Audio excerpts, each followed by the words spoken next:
It's okay. No, I don't. I can. It's okay. Good afternoon. It's already afternoon now. Hi, Secretary General. Good afternoon. Yes, I'm moderating this session, and we are suffering from one particular try to minimize, that is time. And so I would request that we settle and then we start off. This is the digital transformation panel, and we want to focus more in terms of payment system. And what I want to do is, first of all, we have a presentation, and then I'll call 4 panelists after that, and then we try to move with speed and efficiency so that we can actually manage to be through by, I'm told, 2 o'clock. That gives us not more than, slightly less than 1.5 hours, but I do believe. Let's start off with the presentation, and after that, I'll just come back here and invite the 4 panelists who are supposed to be with us to deliberate on the issues that are coming up on payment system. Okay.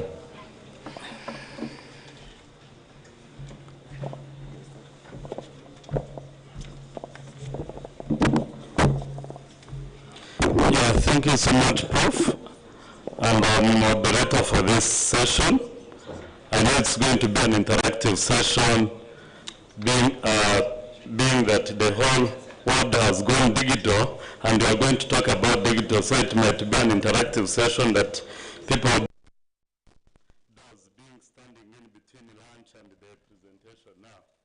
So basically, my name is Engineer Daniel Murez. I'm the Principal Information Technology Officer for the ESC. I'm the one heading that department that handles the IT matters, and now where the innovation is coming in. So we have very few slides to take you through as we are in the journey of what have we achieved as we celebrate our 25 years anniversary for the ESC.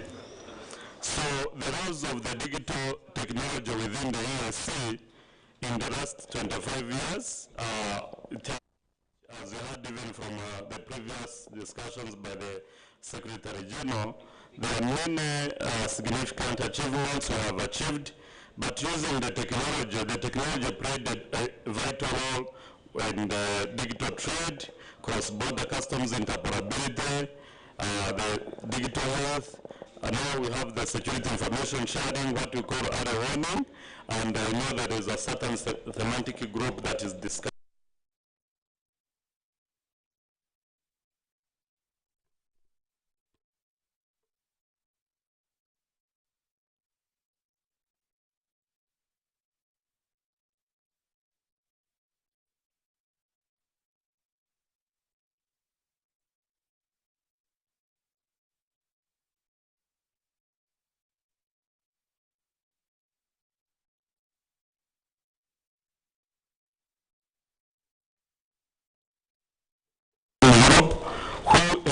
To develop the digital transformation agenda and also the digital transformation strategy that now brings all the key components together.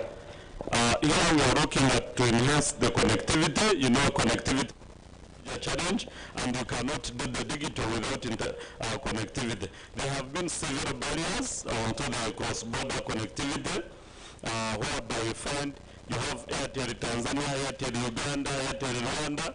They are all tapping on one fiber, and they are unable to share the resources on the other side. So our strategy, our digital transformation strategy, has the areas to show that we have also to work on to the standards, regulations, policies that now enable the cross-border digital services.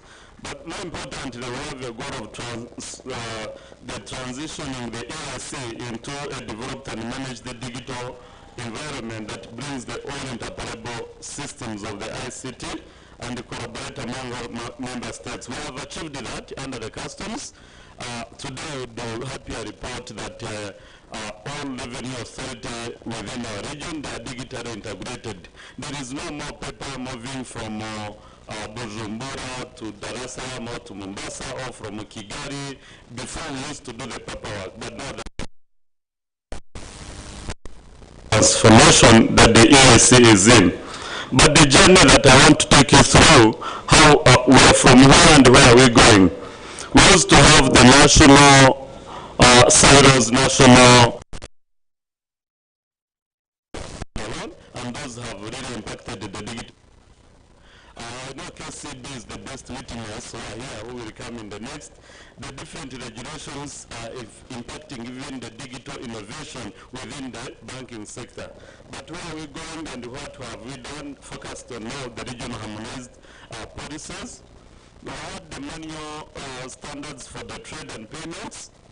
I would be happy to say that today, after this session, you will see the role of interoperability, where we are now going to the regional interoperable systems for the payment. So that is also the journey, the region where from the standalone going to the integrated. Then the slow decision making, which has always impacted our telecom sectors because they don't interconnect and hence affecting the digital payment, which maybe the panelists will talk, and duplicated resources, then turnaround time. But I just want to show you the journey, which we broke this into the 4 phases of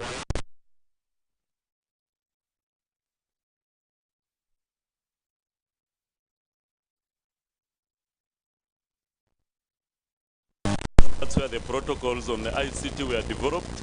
And also we looked at the regional coordination and automation of these systems I was talking about. That was like the phase 2. As we are moving faster, something came in, that's the COVID. But the COVID is now to wake up and digitalize more. So that's why that journey you see me drawing shows you that even the waking up to digitalize and coming up with now the digital transformation roadmap for the ESC, COVID impacted positively on that, although sadly it took the lives of our people and the world. So I would also say we are now at the collaboration or the partnership with the development partners. ESC, we have managed to secure some funds to bridge the gaps under those the policies we had. The policy gaps. World Bank has funded the East African Regional Digital Transformation Agenda. That's gathered. We have now also finalizing with the European Union and also the GIZ on the project called the SDPA, which is 25 million euros under the digital. So you can see now the region has attracted even the collaboration because of having an agenda and looking forward, and now looking to now implement. Allow me to take you through our pyramid of the, this is where the ESC is in the digital transformation roadmap. We have our digital transformation roadmap that enhances the regional integration. We have categorized it into the 3 major pillars, if I would say. There is the cross-cutting themes. This is the emerging technology. People in the banking sector, and we are here talking about also the value of the technology for the payments, and we are here talking about, you will see how the emerging technology is supporting, cutting down the frauds, making the AI now to fast track the payments, and also the cyber security and data governance. Initially, we have been having different data governance frameworks. Today, I would say we have done a big step now, whereby all regional data governance frameworks have been looked at, and we are now forging regional one.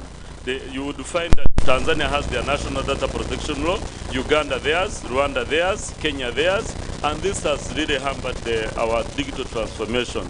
And the innovation without allowing the data to cross, and the innovation without not protecting more of your data to be, today data and cyber security, it has no borders. So when we don't regulate and come up with a regional framework, it will always again impact our digital payment we are talking about. We're talking about other innovations, AI and all. So we also together with the cyber security. So we have also the digital public infrastructure, the DPI. The last UN General Assembly, we are the only region economic community that also endorsed it, and we are now into the journey going towards the digital public infrastructure. So we have the critical sectors that we are focusing on the digital agriculture. You know very well, the previous speakers in the main plenary talked about the food security and all. So we are looking now today, how does the AI support, how does the technology, pesticide and all, how do we link the farmers who are doing and they are paying? So we want to make sure that the digital agriculture is linked to the all pillars, especially the payment, so that they are able to now make their resources come. So other things are the digital trade, which has been widely spoken. Digital education, happy to have the Inter-University Council that we are working on, and in many sectors of also the trainings. So we have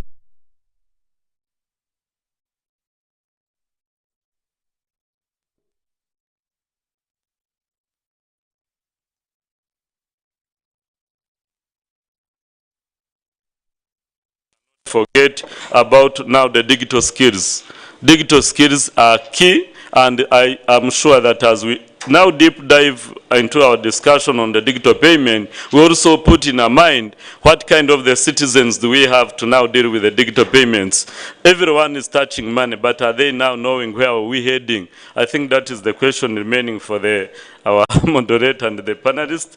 But the strategic pillars that we have demonstrated to you, they all designed to support the regional integration, economic growth, and develop the robust digital ecosystem within our region. Those are harmonized laws, the digital skills, digital connectivity. On the digital skills, I want to uphold the support from the GIZ and the German government. We managed to set up a center of excellence for the ICT, for the embedded systems and the mobile. And also we are doing the innovation within our own national universities. So this is where now the rubber touches the road as much as we go deep into the digital payment. Here it's just to guess how the region was and how it is. That was an example of the digital trade. Before we implemented like electronic cargo tracking and monitoring of our containers across, that is on the top left. Those are the kind of the traffics we used to have over the borders. But now with the technology and monitoring our cargo and making appointment at the ports electronically, it has enhanced the trade. And hence now also the payments are increasing. So looking where to hook within that. So as I almost come to the end of my presentation, the roles of the emerging technology are so clear, where we want to streamline the payment processes. We want to improve on the fraud detection and compliance, here especially using the AI and analyze the larger databases, because without doing that, someone today injects people from the bank KCB, you know, I wish Equity was here too. They know how much we are losing money within this ecosystem without now applying the real AI tools to detect and monitor the challenges. The promotion of the interoperability systems across the APIs developed the blockchain.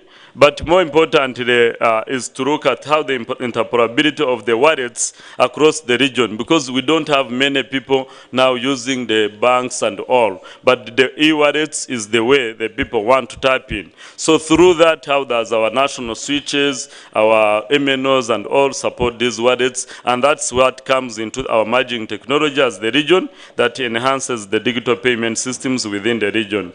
So our moderators, I end my presentation. I want to invite the whole audience that is here in our next session that will happen in the plenary. We will take you through the live demo to show you how the real-time payment can impact even our lives. This is the demo we are going to do, and it's a sign to show that the digital payment has started within ESC. The tips from the United Republic of Tanzania and also other switch from the Republic of Rwanda. We will do a live demo to showcase how today you can do the real-time payment. So with this, it's to show you the journey, the community we have taken, and also our request for your support and embrace the technology within our region. So this is the, maybe I would say, end of my presentation. But before I end, yesterday the ITU published the new statistics to show you that everyone was almost going globally. It's 5.5 globally that are now on the online. and they are now already connected online. That means that 68%, around 68% of the global population is already now moving digital. So as also we talk about that, 2.6 billion, this is from the developing countries. So what does that show you? We as East Africans, we are also among those, because those indicators show we should not be left behind under the digital journey. So the only way is to brace our digital journey and now enhance all we want to achieve and the economic development of our region. Asanteni sana.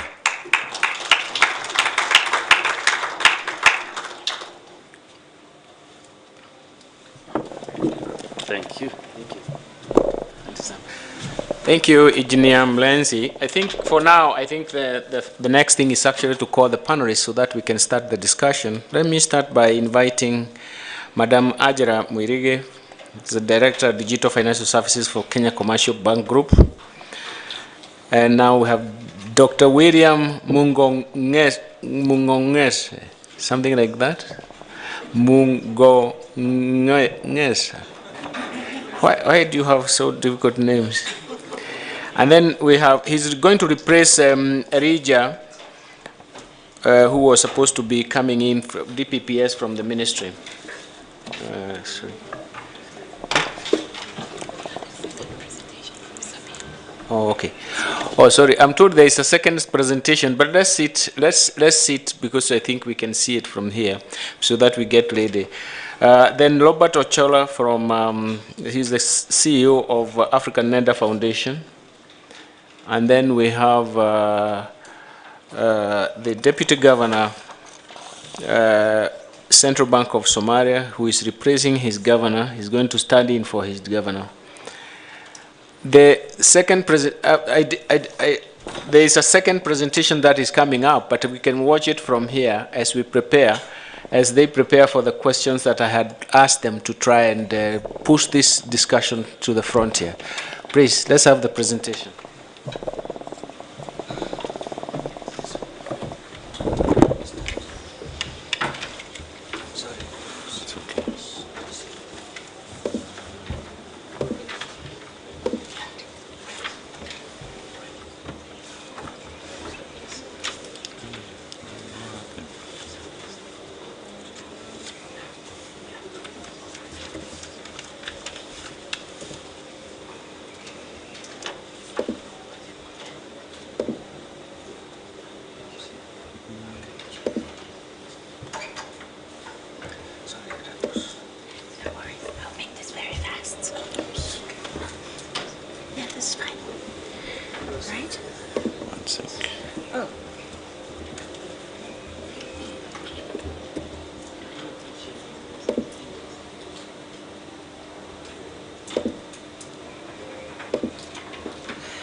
Hello everybody, my name is Sabine Mensah. I'm Deputy CEO at African Nenda, and it's a pleasure for me to be here and present the state of instant and inclusive payment systems in Africa, and of course a focus on EAC. So just to give you a landscape quick snapshot, I would say we have 28 domestic instant payment systems in Africa, but in 20 countries, because we have 7 countries that have a regional perspective. We have, okay, from a regional perspective. It's okay? Okay. It's okay? Okay. From a regional perspective, we have 3 regional instant payment systems live: the GMAC Pay in Central Africa, the TCIB, transaction cleared on immediate basis in the SADC region, and transaction cleared on immediate basis in the SADC region, and then the PAPS system. Interestingly enough, there are 4 regional systems in development, including the EAC one, COMESA, ECOWAS, and these are in non-monetary unions, and then the YMU in West Africa, which is a monetary union. think from an EAC perspective, when we put the landscape together, it's countries are at different stages of their pathway, I would say, to instant payment system. 2 countries have interoperable all-to-all instant payment system, of course, here in Tanzania and also in Rwanda, so TIPS and eCash. And then we also have mobile money ecosystems live and working in Uganda as well as in Kenya, and bank IIPS with PesaLink. So what we're seeing is the trajectory for all countries can be different, and what the regulators have done in Kenya, Tanzania, and Uganda is mandating interoperability throughout the different systems that they have. So it'll be interesting to see how the regional IPS comes through, whether it's interconnecting the domestic systems or having there's also the fact that from a technical perspective, there might not be alignment into that. From a technical perspective, there might not be alignment into the type of messaging that's used by the different systems, and standardization is key. Interestingly enough, out of the 31 systems live in Africa, only 12 of them are using the ISO 200-22 standard for messaging. So, but we do see a lot of opportunities in building the regional instant payment system, of course, from providing payments alternatives to individual, but also MSMEs, and of course supporting that intra-Africa trade and intra-EAC trade ambitions for the ecosystem. We also see, of course, opportunity for further inclusion, touching almost 91 million people that are still excluded. And to share with you some lessons from 2 systems. One is the GMAC Pay system, although this one is in a monetary union, but there are some lessons. GMAC Pay is one of the systems that has 105 payment system participants, which is very high, and they have from all types. So mobile money, microfinance, payment system providers, and banks. So the ability to really look at the licensing regime within the region or the countries, and looking at also how to enable more participation from different private sector is a key one to consider while you're building the instant payment system. Also, of course, from a regulatory perspective, the backing of the central bank and the mandating interoperability has contributed as well to their success. And last but not least, what they've done very well is really building up additional services as they are strengthening their ecosystem with the GMAC Pay. TCIB in SADC is a similar story in terms of non-monetary, and looking at how some of the lessons in ensuring that there is this stakeholder engagement and enabling all of the existing license providers to be part of the value proposition that needs to be created for all of these entities to find an incentive to participate into the regional ecosystem is key. And of course, collaboration, public and private in that perspective is key. But I think one of the areas also to look in is how do we enable these fintech and nimble organizations to come in. So perhaps passporting, fintech licensing can be something to consider within the region as well. So, and this is my last slide, so I'm doing this really fast. But wanted to share, aside from these opportunities that we're seeing, we think that building this regional IPS system, it will be key to really look at the business model, a business model that really is a win-win for both private and public to engage, to ensure that we have as much currency or foreign exchange mechanisms will work from clearing, settling within the different countries, given that we are in a non-monetary union. Looking at perhaps the rollout and the priority use cases within that ecosystem to take into consideration. And given that we have countries that already have the instant payment system and some don't, is looking at how to manage the domestic IPSs interconnecting to regional or interconnecting between the two themselves to provide that regional ecosystem. And last but not least, I think this is a journey that has already started in the EAC region, the harmonization from a regulatory perspective. I think that's it for me. Thank you very much, Prof, for giving me the opportunity to share this, and looking forward to the panel discussion.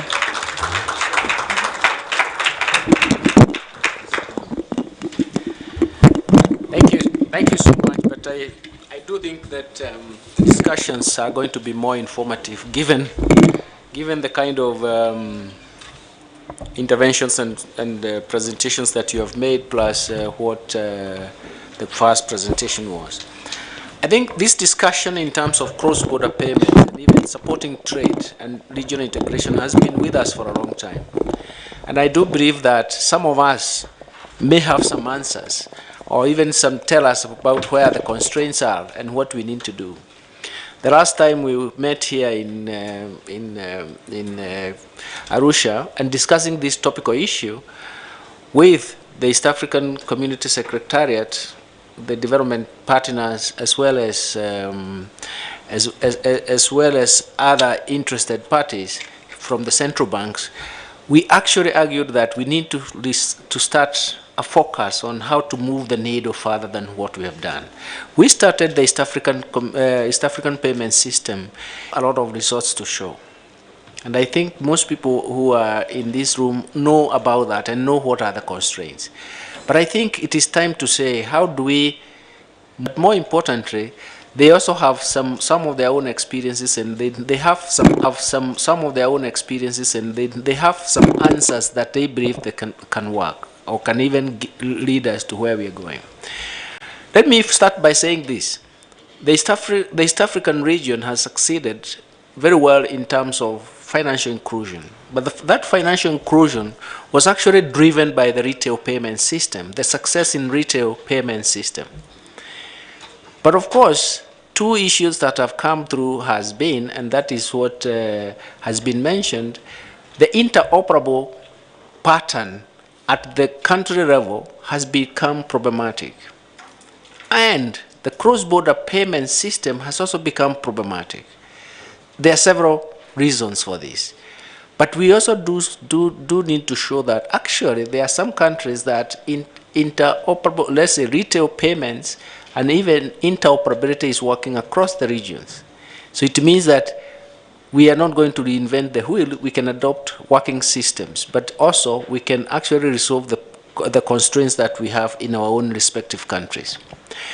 To discuss all these issues and to see where we are going from here, I have 4 panelists, and I had mentioned their names. What I'd done was, because of the time constraint, right now it is showing like we have only 50 minutes coming up. We are going to be magicians here in terms of managing time. I had summarized like 2 questions to each of them to see how they can adopt them. But the bottom line is, how do we support regional integration through trade? Trade can only work if the payment system is working. I noticed that you mentioned that even when we have different currencies, convertibility is not a difficult issue, except perhaps where the convertibility would not be an issue. So in a sense, that is what we would like to do. Let me start with Angela. Angela Murege is the Director, Digital Financial Services, Kenya Commercial Bank. And I want to start by asking her the experience, how can KCB push for cross-border payment system in the East African region? But perhaps you can start by telling us, where did we fail in the East African payment system, so that we start now saying, how do we correct this and maybe overpower the system by coming up with better propositions? Angela. Thank you very much, Prof, and good afternoon, everyone. I'm sure it's afternoon. Yes, good afternoon, everyone. And I'll try and be quite brief and really succinct and to the point. But KCB Group is across 7 of our markets. It's actually not, it's only Somalia that we're not in. But in all the other countries in the EAC, we are present with banking licenses. And our experience has been that fundamentally, the market has really shifted significantly, and as a progenitor of this, Prof, you can bear me out that when you say that retail payments are what drive what trading in our region, it means you're talking about small value mobile payments. So the problem with IIPS, of course, is that it is structured to manage high value payments. It is structured to do high value. So even when we we put it on our channels, like the mobile internet banking channels, you will not be able to the way it is structured, it would not work on USSD, for instance. You're talking about traders moving money. When you're talking about feature phones at the borders, they will have challenges with, even though it's a multi-currency system, they'll have challenges with getting the right FX rates. Most of them are subject to conversations with whether official or unofficial agents at the various borders in order for them to be able to figure out how to get their goods across and at what rates, and it can really put quite a burden on the costs of what they are transporting.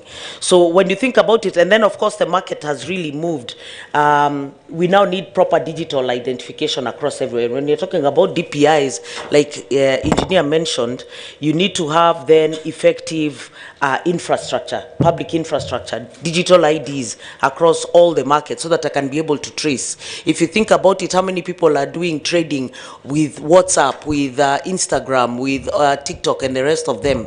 So if you're going to be able to serve those markets effectively, which is what all our Gen Zs want to be able to do, then you have to be able to provide the right level of support, both from a data protection standpoint, and I appreciate what engineer said, that it's now being harmonized everywhere across the region. But if you're going to have proper e-commerce capabilities and marketplaces, then you must have some of those infrastructures in place everywhere. That would really be the ideal world. And then, of course, if we are thinking about interoperability between the banks and the telcos, the sharing of infrastructure for agents, for mobile, and so on, then that would need to be harmonized effectively. So KCB today in Kenya will have integrated with all the telcos in that market, but those telcos, whether or not they exist in the other countries, are not talking to each other. So even when I develop products and I say, allow me to integrate and sell similar products, why do I have to do bilateral integrations with each country? Why don't you have centralized systems? Why is the support infrastructure to enable me to do that? So when I roll out KCB M-Pesa, I don't need to do another one for Vodacom here. I should be able to just execute the same thing that I already have running, and the same, whether I'm running the algorithms, the lending profiles, and everything I'm doing in Kenya, can I run them in every single market where they are present? That would be the ideal situation. But that today, I'm forced to build with every single partner. Time consuming, very painful. If you want to do micropayments, then it might not be practical in every market, because the viability of it might be an issue. Whether or not you can make enough to justify the effort. So when you ask me then what are the solutions, those are some of the solutions we'd like to see taken away. We'd like to have to stop making single level integrations. If we could do multilateral integrations, that would be great. If we could get interoperability of the platforms and the infrastructure so that we can avail across all our channels, that's some of the efforts we are making now as private sector. So private sector, we've been forced to do is lead the charge. How do we start to make, that's why you're talking about, Sabine is talking about Kenya having 4 or 5 private or semi-private switches, yet there is no national switch in place when you think about it. And there should be a fast payments national switch in place, just like in Tanzania. So how will Kenya then as a nation talk to the Tanzanian system, right? And you would need to have this across all 8 markets if this is going to work properly. But of interest, though, is that as the private sector, we are really supportive of it. We've integrated with all the regional payments infrastructures that exist. The key thing is that we are figuring out how to make it easy and simple for people to use. That's where there is a gap. So we accept that there's been quite a bit of, that we need to put in more effort to make it easier for usage for the markets that we want to approach. Thank you. Thank you very much, and thank you very much for even dwelling on commercial bank solutions the way you see them. But then we go back to the national policy, and William, you have to tell us about the national switches, because essentially you have had some experience with that from the questions that, I don't know whether the questions were shared with you. Well, I have some experience. No. William, before we come to, because we want to go to the policymakers themselves. We'll come back to you, Angela. Yeah, thank you, Prof. Actually, maybe I can share some experience concerning the national switch. Actually, as you understand, currently we have some several cross-border problems, especially when you see that we lack like infrastructures to support cross-border payments. Initially, as a region, we concentrated on having a high-value payment platform. That's why we concentrated in having IIPS in place to support the transfer of high-value payments. But currently, as we see that the market has shifted it to low value. Most of the transactions which are happening now is low-value transactions. So in that consideration, in Tanzania, having seen that problem, that's why we decided to come up with tips. We had a platform for high value, so we saw that there's a gap in the low value platforms. So we decided to have tips so that to support the little payments. And we see that it's like a platform that could also support and provide more use case for the case of cross borders. We see that like the problem of oversight, the issue of cost on cross-border remittances is highly attributed with the number of hopes that these payment service providers are having in facilitating these payments. But if we have like national switches, it will be easy for the countries to communicate and to share this financial message. So that's why we see that TIPS can address the issues of increased efficiency, as also we have already experienced in Tanzania that in the domestic transfer of payments, it has a lot of impact on the issue of efficiency and also the issues of oversight, and even in cost reduction and also in adding more use cases to the market. Most of the service providers are leveraging the platform in providing more use cases. So we feel that having these switches at a national levels, like if we have switch in Tanzania, we have another switch in other partner states, and then the switches, if they communicate and share this financial message, largely will assist a lot in facilitating this economic financial transactions, and also lowering costs. And apart from that, will assist also in the issue of oversight of the transaction. What is maybe just what is maybe just to talk like you're talking to the whole of the East African countries? What is the problem of having a national switch? And if we get national switches, can we now make those switches interoperate across each other? Yes, definitely, yes. Actually, having national switch is like, as I've seen now, we lack an infrastructure for these national switches. We see currently, like in Tanzania, with the switch, we have a switch which is operating, and also in Rwanda there's an e-cash.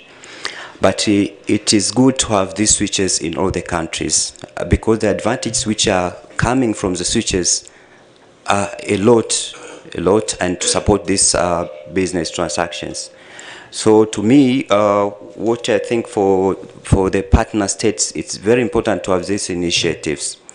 And it is necessary they can share and they can learn experience from us to see what is, how to start and how to go about to come up with the national switch. But in high level, what is required, it requires a lot of collaboration among the players, including the government, the banks, and the non-banks financial services providers. Also, there's a need of standardization. It's very key so that you can standardize what will be passing through the switches. Apart from that, there's strong regulatory to support the operations and also the transfer of messages among the service providers. So all these are the key, like prerequisites in order to have a switch. I'll come back to you. Let me go back to another policymaker here, Deputy Governor, Central Bank of Somalia. I know that Somalia has made strides in mobile money adoption, especially given the kind of history that we have had. But I think the most important question right now is to ask how these innovations are can be integrated into your own into your own country as well as across the East African community? Thank you very much. Good afternoon to all of you. Somalia is a last member of the community, so we are really trying to catch up everything. And Somalia is a very special case, which means we are dealing with infrastructure of financial sector, the whole financial sector. We are not only dealing with the digital payments, and as you might know, we have a gap of 30 years behind the community. We were so busy fighting each other. So in the last 10 years, we were trying to catch up. And as the Central Bank of Somalia and the financial sector, we made huge reforms related to the financial sector. We start with the reforms related to the acts and regulatory issues. We developed a new act for the Central Bank so we can deal with the financial sector properly. Last act was developed in 1960, so it was not updated. Later on, to align with other regulatory frameworks in the region and the international, we needed to advance different regulations such as IML CFT, and as you may know, we deal with money laundering and terrorism issues. It's a big issue in Somalia. Also, we established to make KYC perfect. Somalia developed a new institution with a national ID and with a new regulation which is harmonized with the region also. Also, to deal with the payment, you need also cybersecurity and data protection. For the last 2 years, Somalia also built a new institution which deals with that, with regulations. So while we are doing that, the business sector was not waiting us. They are innovative. They already built a very strong infrastructure about payment systems. So all in Somalia have mobile wallets, which you can send money through it to the region and to the international financial sectors. Also, we licensed 5 mobile money companies. As you might know, we are one of the leading nation of using mobile money. Almost more than 70% of our population are using mobile money for daily transactions and business transactions also. That all others. So that makes us really very hard in our business in Central Bank to regulate these mobile transactions. So we developed regulations based on that, and currently we established Somali Payment Switch Company with the 13 banks, and Central Bank have almost half of the shares of that company. So the Somali Payment Switch starts working. Past 5 years, we are developing the switch. So in December, this December 2024, we are launching the national payment switch, starting with connecting mobile wallets by using Somali QR codes. I think Kenya already did QR codes payment switch. And so in 2021, we also make a national payment system, which is RTGS and SCGS, which allowed all the 13 banks can send money through them. So before we go to the integration to the regional, there is a Somali says, before you invite others to your home, first clean your home. So we were so busy cleaning our home, and we think we are ready really to integrate with the community. And very especially unique in Somali payment system, we use dollar as a currency. So the central bank is planning for the coming 24 months to really print new currency. We are reluctant to do that. We are starting to think about alternatives, such as thinking about going to the digital currency, while we didn't print any money for the last 30 years. So it's easy to catch up for going to crypto, or we just print dual system. We used dual system for maybe Somali shilling and dollarization. We continue to dollarization. Thank you very much. Thank you. I'll come back to you. That is a very interesting topic. I think Dr. Robert Ochora, let me ask you this. How is African Nenda supporting the implementation of inclusive interoperable instant payments across Africa, and what can we learn? What lessons can we learn from this in our own region, East African Community region? What lessons do you think we can learn? Yeah. Thank you very much, Prof, and a very good afternoon to everybody. I know we are pressed for time, so I'll be fairly succinct. African Nenda works across various markets in Africa. We are currently working with the government of Rwanda. They're about to roll out the next phase of their IIPS, building a platform that was built 100% using engineers from the country. We also work with the GMAC, of course, which I think is the most successful cross-border arrangement at the moment. Some of the risks and challenges that we've seen. So coming back to what we can learn from an EAC perspective, I think the first thing is around a structured approach, an approach which at a high level speaks to a couple of things. The first one is indeed agreeing on critical stakeholder buy-in. We saw regional systems, TCIB specifically in South Africa, they launched and built the technology, but they had not spoken to the stakeholders within the region, and therefore when they finished the system, they went to then talk to stakeholders, banks, MNOs, fintechs, and most of what they designed was not applicable to what the users and sort of the system integrators were looking for. So I think the first thing is about stakeholder buy-in. Once you've looked at that, then you need to build a governance structure. We've seen various models. You've seen PPP models, for example, in Nigeria, NIBS, or you've seen 100% owned by central bank, like we've seen in the case of Gibbs in Ghana. So for me, whether the model looks at ownership that is 100%, what you must do then below that is build of course, central bank, fintech community, banking community as well. This is fundamental because when you talk about interoperability, technology interoperability is one thing, easier to achieve, but if we don't have interoperability at a governance level, we're really going to struggle when you get to the technology. So the second thing is really around that.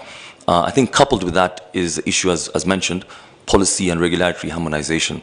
That's quite critical.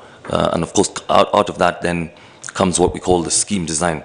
So I think this step-by-step approach, which is tried and tested, will minimize and mitigate various risks that can exist when one is building payment systems. Prof, allow me to just share a couple of things then on technology as well. One of the things on technology is really beginning to use, I wouldn't call them modern, but shared infrastructure. So if you're looking at setting up data centers, maybe have one primary data center in one country and then a secondary in another. Look at sharing, fraud management systems so that you can actually build systems which are affordable. Because sometimes you're getting ticket sizes of $20, $30 million, whereas others are spending, PIX Brazil spend $4 million, right? And they're running 120 million, 130 million transactions, customers that they've onboarded in about 2-3 years. So I think for me, it's really building a step-by-step approach, looking at co-creation, collaboration, and then making sure that you're not far from the customer. When you look at, just final point, when you look at IIPS today, does the customer at the end of the day have agency to say, I want my money routed through IIPS, not through SWIFT? That doesn't exist. So again, it has to use a customer-first design approach so that you give agency to the end user. Thank you. Now, just before I leave you, the whole issue of the high cost of instituting such payments network, do you think the PPP can be a viable alternative for those countries that are really, should I say, pushing the PPP to work at the frontier? How would it work? Yeah, so thank you very much for the question. So there's pretty much three ways of building payment systems today. You can buy an off-the-shelf, those are proprietary. The ticket sizes are known. You can actually use open source where you build, therefore you train and just buy, get the open source and you reduce on licensing. So that means any annual maintenance, which is usually about 25% of the cost of technology. That means you don't basically simply put, every 4 to 5 years you're buying a new system with the licensing cost if you buy a proprietary. So you can actually build your own system. And then finally, you could do an outsource model. And in each of those, depending on the direction you want to go, looking at your business modeling is very important. Then to the point of, yes, we only have the initial CapEx, but we don't have operating cash flows. So in that case, bringing in a PPP model would be very, very useful. So, you might have the central bank put up the initial capital, and then you have even, sort of big banks through, of course, the banking association, fintech association as well, coming in and putting in the initial capital, and then giving you some runway. So I think PPP does work. But again, before you sort of answer that, you'll be, what is the business model for this? How much money do I have? And it's not just upfront, because we see donors giving money or people coming to take loans, bilateral facilities, but they forget that it's not just the cost of building, there's also the cost of running. So it needs to be a holistic approach. Thank you. Thank you very much. Let me come back to Angela now. You are in 7 countries, and obviously in the East African region, isn't it? Mm-hmm. And obviously the kind of demands in terms of payment streams. And perhaps, maybe even when IIPS was started, they must have tested it and maybe didn't find it appropriate. What would you recommend for the East African, especially this discussion we are having for payment system in the East African region, that is going to be, should I say, beneficial to all exporters, small and large exporters? Thank you, Prof. I think my thoughts around IIPS is and how we are going to be able to change it. So first, and Robert is right, there is quite a number of options that have been explored even in Kenya on around the fast payment system, and what should you roll out for the national switch. Should you take shareholding from the private sector, and that would really help to change it. But the fact that it was launched, IIPS was launched in 2014, was it? 13. Yes, that's even older than 14. So problem is, by then, how embedded were small payments? Because even banks, if you recall, we took a while to warm up to the concept of how much do we need to trade with the whole community. So the fact that it was designed for that time, and unfortunately technology changes so fast in a very short time that it becomes redundant very quickly. So I believe what has happened, even though we are going to integrate to it, stuck to what we are comfortable with and know, so we'll use SWIFT. We'll even use the stuck to what we are comfortable with and know, so we'll use SWIFT. We'll even use that REPS system for the RTGS transactions, but we've not smoothly integrated IIPS. So I was looking at our internet banking earlier, we were looking at it with Robert, and you can see the journey is quite horrible for the customer. And you can see the journey is quite horrible for the customer. So that general level. Yeah, thank you, Prof. I think the main issue is it's important to share the states' positions, the national switches, especially to see how the technical capabilities to build capacity on the abilities to build capacity on the partner solutions, and also we can remove dependence from like vendors some sort of those. So those are key areas that we are necessary to have as countries. Thank you very much. Central Bank of Somalia. You know, as a rate comer in this process, you are going to benefit a lot. First of all, you are dollarized, so you don't have to worry about exchange rate across different currencies in the East African region. Ours is a problem because if I have to use Kenya shillings to Tanzanian shillings to Uganda shillings to Rwanda franc, all those is a problem. You see yourself as at an advantage, isn't it? So how do you think how do you think the interoperable payment system in the East African region should work now that you don't have a problem with the currency situation in terms of cross-border exchange rate management, but there could be other constraints. What do you think about that in terms of your integration? Thank you very much. Dollar is not Somali currency, so we are not happy really to have it. It is something we deal with problems. So we have problems with counterfeit. So we just went to US dollar, but as a central bank, we are not really great at dealing with it because we don't have a monetary policy in our hands. So sometimes it's benefit to have it, like controlling the inflation. Our inflation is less than 6%, so that is something we get benefit for. But we deal with problems of different problems which other countries can't see it when we are dealing with dollar payments. But how we are ready, Somalia really is a young nation. Our population, almost all of them, 80% are youth. We already use mobile money as a national payment. So we are committed really to supporting the community, East African community, goals to seamless interoperability payment and instant payment. By doing this, Somalia launched national payment system. We already integrated and connected with all banks, and that system can be integrated with the region also.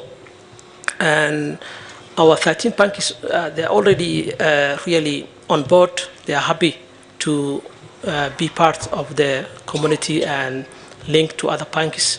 And Somalia, you know, we are leading. We have companies which are leading on the remittances. So we will get advantage for pushing this agenda, the vision of East African community for digitalization of payment. So combined to the reforms we done on the legal framework and the huge investments we done on digitalization ID systems and national payment system and the switch, I think Somalia is ready to contribute to the East African trade and payment. Thank you very much. Being told that the excellencies can this East African digital agenda play in the next those two issues, the monetary union going forward and the political federation? Thank you very much, because these are issues that we want to have some hard thinking. You remember when you were Secretary General, when this issue of currency came up, my argument was that just like the European Union, they started with the exchange rate mechanism. We used to call it I'm trying to remember ECU. It was an exchange rate mechanism, and we saw lessons when that's the time, I think, remember, I was a student that time, and we coined "do not lean against the wind" with the experience of France and Denmark in terms of their currencies. But what we really said in the East African region, we said, let's, in the process of doing that, as we continue trading with each other, we can actually develop a new area that will help us because of the currency exchange rate. But right now, this is the question I wanted to ask Ochora. What we really need is to see how do we harmonize our policies in the first stage. Because there are countries with capital controls. So it means that the exchange rate is going to be affected by those capital controls. There are countries without any capital controls, but they may have other controls. We have to, if we have a working payment system, it can push for a currency that is going to be admissible across, isn't it? So you can see that things can work on both sides. But I want this is a question I want the panelists to also think about as we continue pushing this agenda. We want to also make sure that we have a structural approach, as Achora has said. That structural approach means that everybody is on board, and we can actually tie down the policies that are going to inhibit the process. For example, when we started the retail payments, we thought we had solved the cost problem. But when it comes to the retail cross-border payments, we still have to think about the exchange rate. And so those are the things that we have to continue thinking. That's the structural approach that we are really thinking about. And because I was just saying that so that I give the rapporteur some time to finish, we may not have a chance for a question because they are waiting for us. That's why they came. But I think,